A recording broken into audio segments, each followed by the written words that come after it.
ओम नमः शिवाय। श्री शिव महापुराण रुद्र संहिता सृष्टि खंड 12वां अध्याय। ब्रह्मा जी बोले, श्री भगवान विष्णु ने जब देवताओं से ऐसा कहा तब उन्होंने साक्षात हरि को प्रणाम करके मनुष्यों की समस्त कामनाओं की प्राप्ति के लिए उनसे शिवलिंग देने की प्रार्थना की। उसको सुनकर भगवान विष्णु ने विश्वकर्मा से कहा, हे मुनि श्रेष्ठ, मैं तो जीवों का उद्धार करने में तत्पर हूँ। हे विश्वकर्मन, मेरी आज्ञा से आप भगवान शिव के कल्याणकारी लिंगों का निर्माण करके उन्हें सभी देवताओं को प्रदान कीजिए। ब्रह्मा जी बोले, तब विश्वकर्मा ने अधिकार के अनुसार शिवलिंगों का निर्माण करके मेरी और विष्णु की आज्ञा से उन सभी शिवलिंगों को उन देवताओं को प्रदान किया। हे ऋषि श्रेष्ठ, वही मैं आज आपसे कह रहा हूँ। सुनिए। इंद्र पद्मराग मणि से बने शिवलिंग, विश्ववर्वा पुत्र कुबेर स्वर्णलिंग, धर्म पीतवर्ण पुखराज की मणि से निर्मित लिंग, वरुण श्याम वर्ण की मणियों से बने हुए लिंग, विष्णु इंद्र नील मणि से निर्मित लिंग, ब्रह्मा सुवर्ण से बने शिवलिंग। हे मुने, सभी विश्वे देव चांदी से निर्मित शिवलिंग, वसुगण पीतल के शिवलिंग, अश्विनी कुमार पार्थिव लिंग, देवी लक्ष्मी स्फटिक मणि निर्मित लिंग, सभी आदित्य ताम्र निर्मित लिंग, सोमराज चंद्रमा मौतिक शिवलिंग, अग्निदेव वज्रमणि हीरे से बने शिवलिंग, श्रेष्ठ ब्राह्मण और उनकी पत्नियां मरणमय पार्थिव शिवलिंग, मय दानव चंदन के शिवलिंग, नाग मूंगे से बने शिवलिंग का आदर पूर्वक विधिवत पूजन करते हैं, देवी दुर्गा मक्खन से बने हुए शिवलिंग, योगी भस्म निर्मित शिवलिंग, यक्ष दधि निर्मित शिवलिंग तथा छाया चावल के आटे की पीठी से बने हुए शिवलिंग की विधिवत पूजा करती हैं। ब्राह्मणी देवी रत्नमय शिवलिंग की पूजा करती हैं। बाणासुर पारे से बने शिवलिंग तथा दूसरे लोग मिट्टी आदि से बनाए गए पार्थिव शिवलिंग का विधिवत पूजन करते हैं। विश्वकर्मा ने इसी प्रकार के शिवलिंग देवताओं और ऋषियों को भी दिए थे, जिनकी पूजा वे सभी देवता और ऋषि सदैव करते रहते हैं। देवताओं की हित कामना के लिए विष्णु ने उन्हें शिवलिंग प्रदान करके मुझ ब्रह्मा से शिव का पूजन विधान भी बताया।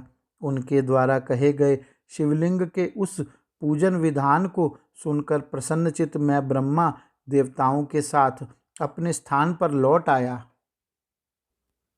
हे मुने, वहां आकर के मैंने सभी देवों और ऋषियों को संपूर्ण अभिष्ट की सिद्धि करने वाले शिवलिंग के पूजन विधान को सम्यक रूप से बताया। ब्रह्मा जी बोले, हे सभी देवताओं और ऋषियों, सुनिए, मैं प्रसन्नता पूर्वक आप सबसे शिव पूजन की उस विधि का वर्णन करने जा रहा हूँ जो भोग और मोक्ष को देने वाली है। हे देवों, हे मुनीश्वरों, सभी जीव जंतुओं में मनुष्य का जन्म प्राप्त करना दुर्लभ है। उसमें भी उत्तम कुल में जन्म लेना तो अत्यंत दुर्लभ है। उत्तम कुल में भी सदाचारी ब्राह्मणों के यहाँ जन्म लेना अच्छे पुण्यों से ही संभव है।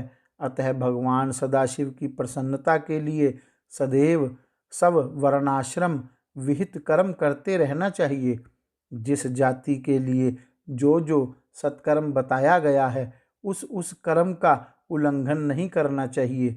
जितनी संपत्ति हो उसके अनुसार दान कर्म करना चाहिए। कर्ममय सहस्त्रों यज्ञों की अपेक्षा तप यज्ञ श्रेष्ठ है। सहस्त्रों तप यज्ञों की अपेक्षा जप यज्ञ का महत्व अधिक है। ध्यान यज्ञ से बढ़कर तो कोई वस्तु है ही नहीं। ध्यान ज्ञान का साधन है, क्योंकि योगी ध्यान के द्वारा अपने इष्ट देव एकर्ष सदाशिव का साक्षात्कार करता है। भगवान सदाशिव सदैव ध्यान यज्ञ में तत्पर रहने वाले उपासक के सानिध्य में रहते हैं।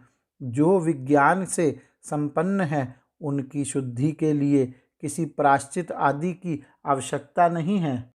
हे ब्राह्मण, जो ब्रह्मविद विशुद्ध ब्रह्म विद्या के द्वारा ब्रह्म साक्षात्कार कर लेते हैं, उन्हें क्रिया, सुख दुख, धर्म अधर्म, जप, होम, ध्यान और ध्यान विधि को जानने तथा करने की आवश्यकता नहीं है। वे इस विद्या से सदा निर्विकार रहते हैं और अंत में अमर हो जाते हैं। इस शिवलिंग को परमानंद देने वाला विशुद्ध कल्याण स्वरूप, अविनाशी, निष्कल, सर्वव्यापक तथा योगियों के हृदय में अवस्थित रहने वाला जानना चाहिए। हे द्विजो, शिवलिंग दो प्रकार का बताया गया है, बाह्य और अभ्यंतर। बाह्य लिंग को स्थूल एवं अभ्यंतर लिंग को सूक्ष्म माना गया है। जो कर्म यज्ञ में तत्पर रहने वाले हैं, वे स्थूल लिंग की अर्चना में रत रहते हैं। सूक्ष्मता शिव के प्रति ध्यान करने में अशक्त अज्ञानियों के लिए शिव के इस स्थूल विग्रह की कल्पना की गई है, जिसको इस आध्यात्मिक सूक्ष्म लिंग का प्रत्यक्षीकरण नहीं होता है, उसे उस स्थूल लिंग में इस सूक्ष्म लिंग की कल्पना करनी चाहिए। इसके अतिरिक्त कोई अन्य उपाय नहीं है। ज्ञानियों के लिए सूक्ष्म लिंग की पूजा का विधान है, जिसमें ध्यान की प्रधानता होती है। ध्यान करने से उस शिव का साक्षात्कार होता है, जो सदैव निर्मल और अव्यय रहने वाला है। जिस प्रकार अज्ञानियों के लिए स्थूल लिंग की उत्कृष्टता बताई गई है, उसी प्रकार ज्ञानियों के लिए इस सूक्ष्म लिंग को उत्तम माना गया है। दूसरे तत्वार्थवादियों के विचार से आगे कोई अंतर नहीं है, क्योंकि निष्कल तथा कलामय रूप से वह सबके चित्त में रहता है। संपूर्ण जगत शिव स्वरूप ही है। इस प्रकार ज्ञान के द्वारा शिव का साक्षात्कार करके विमुक्त हुए लोगों को कोई भी पाप नहीं लगता। उनके लिए विधि निषेध और विहित अविहित कुछ भी नहीं है। जिस प्रकार जल के भीतर रहते हुए भी कमल जल से लिप्त नहीं होता है, उसी प्रकार घर में रहते हुए भी ज्ञानी पुरुष को कर्म और बंधन में बाधा नहीं होती है। इस प्रकार का ज्ञान जब तक मनुष्य को प्राप्त ना हो जाए, तब तक उसे कर्म विहित स्थूल या सूक्ष्म शिवलिंग का निर्माण आदि करके सदाशिव की ही आराधना करनी चाहिए। जिस प्रकार विश्वास के लिए जगत में सूर्य एक ही स्थित है और एक होते हुए भी जल के आधार जलाशय आदि वस्तुओं में अपने प्रतिबिंब के कारण बहुत से रूपों में दिखाई पड़ता है, उसी प्रकार हे देवो, यह सत असत रूप से जो कुछ भी इस संसार में सुनाई और दिखाई दे रहा है, उसे आप लोग शिव स्वरूप परब्रह्म ही समझें। जल तत्व के एक होने पर भी उनके संबंध में जो भेद प्रतीत होता है, वह संसार में सम्यक विचार न करने के कारण ही है। ऐसा अन्य सभी वेदार्थ तत्वज्ञ भी कहते हैं। संसारियों के हृदय में सकल लिंग स्वरूप साक्षात परमेश्वर का वास है। ऐसा ज्ञान जिसको हो गया है, उसको प्रतिमा आदि से क्या प्रयोजन है। इस प्रकार के ज्ञान से हीन प्राणी के लिए शुभ प्रतिमा की कल्पना की गई है, क्योंकि ऊंचे स्थान पर चढ़ने के लिए मनुष्य के लिए आलंबन आवश्यक बताया गया है। जैसे आलंबन के बिना ऊंचे स्थान पर चढ़ना मनुष्य के लिए अत्यंत कठिन ही नहीं, सर्वथा असंभव है, वैसे ही निर्गुण ब्रह्म की प्राप्ति के लिए प्रतिमा का अवलंबन आवश्यक कहा गया है। सगुण से ही निर्गुण की प्राप्ति होती है, ऐसा निश्चित है। इस प्रकार सभी देवताओं की प्रतिमाएं उन देवों में विश्वास उत्पन्न करने के लिए होती हैं। ये देव सभी देवताओं से महान हैं, इन्हीं के लिए यह पूजन का विधान है। यदि प्रतिमा ना हो तो गंध, चंदन, पुष्प आदि की आवश्यकता किस कार्य सिद्धि के लिए रह जाएगी। प्रतिमा का पूजन तब तक करते रहना चाहिए जब तक विज्ञान परब्रह्म परमेश्वर का ज्ञान प्राप्त नहीं हो जाता। बिना ज्ञान प्राप्त किए ही जो प्रतिमा का पूजन छोड़ देता है, उसका निश्चित ही पतन होता है। हे ब्राह्मणों, इस कारण आप लोग परमार्थ रूप से सुने। अपनी जाति के अनुसार शास्त्रों में जो कर्म बताया गया है उसे प्रयत्न पूर्वक करना चाहिए। जहाँ जहाँ जैसी भक्ति हो वहाँ वहाँ तदनुरूप पूजन आदि कर्म करना चाहिए, क्योंकि पूजन दान आदि के बिना पाप दूर नहीं होता। जब तक शरीर में पाप रहता है तब तक सिद्धि की प्राप्ति नहीं होती है। पाप के दूर हो जाने पर उसका सब कुछ सफल हो जाता है। जिस प्रकार मलिन वस्त्र में रंग बहुत सुंदर नहीं चढ़ता, किंतु उसे भली प्रकार से धोकर स्वच्छ कर लेने पर पूरा रंग अच्छी तरह से चढ़ता है, उसी प्रकार देवताओं की विधिवत पूजा करने से जब निर्मल शरीर में ज्ञान रूपी रंग चढ़ता है तब जाकर उस ब्रह्म विज्ञान का प्रादुर्भाव होता है। विज्ञान का मूल अनन्य भक्ति है और ज्ञान का मूल भी भक्ति ही कही जाती है। भक्ति का मूल सत्कर्म और अपने इष्ट देव आदि का पूजन है और उसका मूल सद्गुरु कहे गए हैं, और उन सद्गुरु का मूल सत्संगति है। सत्संगति से सद्गुरु को प्राप्त करना चाहिए। सद्गुरु से प्राप्त मंत्र से देव पूजन आदि सत्कर्म करने चाहिए, क्योंकि देव पूजन से भक्ति उत्पन्न होती है और उस भक्ति से ज्ञान का प्रादुर्भाव होता है। ज्ञान से परब्रह्म के प्रकाशक विज्ञान का उदय होता है। जब विज्ञान का उदय हो जाता है तब भेद बुद्धि स्वतः ही नष्ट हो जाती है। समस्त भेदों के नष्ट हो जाने पर द्वंद्व दुख भी नष्ट हो जाते हैं। द्वंद्व दुख से रहित हो जाने पर वह साधक शिव स्वरूप हो जाता है। हे देव ऋषियों, द्वंद्व के नष्ट हो जाने पर ज्ञानी को सुख दुख की अनुभूति नहीं होती और विहित अविहित का प्रपंच भी उसके लिए नहीं रह जाता है।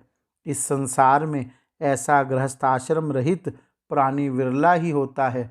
यदि लोक में कोई हो तो उसके दर्शन मात्र से ही पाप नष्ट हो जाते हैं। सभी तीर्थ देवता और मुनि भी उस प्रकार के परब्रह्ममय शिव स्वरूप परम ज्ञानी की प्रशंसा करते रहते हैं।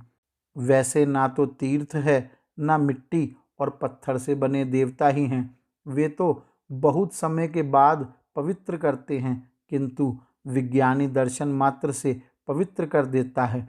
जब तक मनुष्य गृहस्थ आश्रम में रहे तब तक प्रेम पूर्वक उसे 5 देवताओं गणेश, सूर्य, विष्णु, शिव तथा देवी की और उनमें भी सर्वश्रेष्ठ भगवान सदाशिव की प्रतिमा का पूजन करना चाहिए, अथवा मात्र सदाशिव की ही पूजा करनी चाहिए। एकमात्र वे ही सबके मूल कहे गए हैं। हे देवो, जैसे मूल जड़ के सींचे जाने पर सभी शाखाएं स्वतः तृप्त हो जाती हैं, वैसे ही सर्वदेवमय सदाशिव के ही पूजन से सभी देवताओं का पूजन हो जाता है और वे प्रसन्न हो जाते हैं। जैसे वृक्ष की शाखाओं के तृप्त होने पर अर्थात उन्हें सींचने पर कभी भी मूल की तृप्ति नहीं होती, वैसे ही हे मुनि श्रेष्ठो, सभी देवताओं के तृप्त होने पर शिव की भी तृप्ति नहीं होती है। ऐसा सूक्ष्म बुद्धि वाले लोगों को जानना चाहिए। शिव के पूजित हो जाने पर सभी देवताओं का पूजन स्वतः ही हो जाता है।